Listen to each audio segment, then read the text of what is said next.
Hello, everyone. I wanted to talk about the Carle Russell ordeal. First and foremost, I'm glad that she is safe with her family. When the story was first reported, I felt extremely bad because there are many people who go missing throughout the United States. Furthermore, human trafficking is a major issue. I myself wondered if having an estranged child was a way to lure someone into trafficking. After she came home, many people were questioning what happened to the toddler, and the story wasn't adding up. When the Hoover police made a statement last week, Tuesday, about Carlee's abduction being a hoax, it was very upsetting.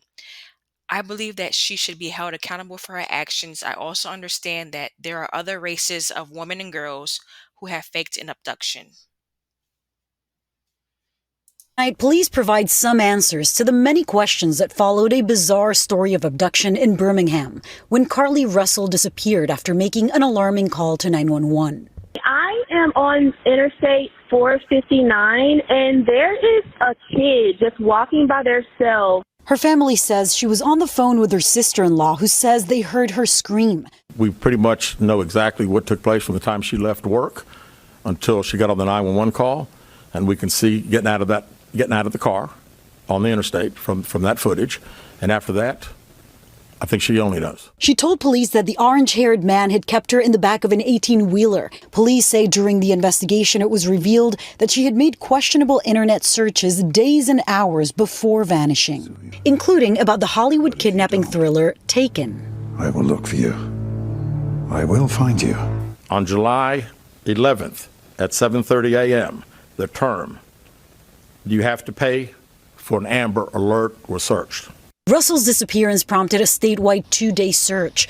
Police say Russell eventually walked home, was treated at a hospital, and released.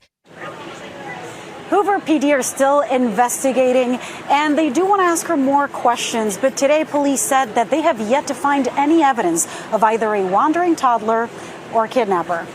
Nora. So many questions. Lilia Luciano, thank you. Tonight, police provide some.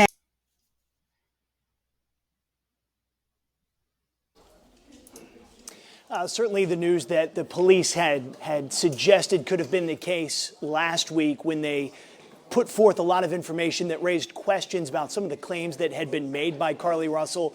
But as we saw there, this is our first chance getting to hear from Carle Russell, at least through a statement made by local attorney Emory Anthony, saying that she admitted that this was made up. Not just the kidnapping, but the abduction that she said led to her stopping on the side of the interstate. And she also asked for forgiveness from the public, a public that had become enthralled in this case, right? The details were so salacious. The idea of a child on the side of I-459 and that she'd been abducted trying to help a child, a good Samaritan. And as we now know, this case was made up. All of the details were. And this certainly is where it appeared to be heading, again, given what we had learned on Wednesday. The chief said that they had asked for a second interview. It appeared for a moment that was going to happen with counsel, local attorney Emory Anthony, but it did not. And then we were given, or rather police were given, the statement that they just read, essentially blowing this whole thing up. A story that had gained national attention in this case. It should also point out, though, that now the question, of course, comes as to whether or not Carle Russell could face criminal charges for those fabricated claims. And you heard the chief mention that that is something that they are discussing now with local authorities on that case. That will be something that will revolve around a conversation with not just police, but with the district attorney's office about whether or not charges would be involved and the severity or significance of those charges. It's also worth pointing out there's been so much speculation in this case, but Carle Russell's statement, she makes the claim that she acted alone. Her family has been front and center in so much of this, right? Going on the Today Show, making public comments, and then falling silent, the entire family for that matter, after Wednesday's press conference.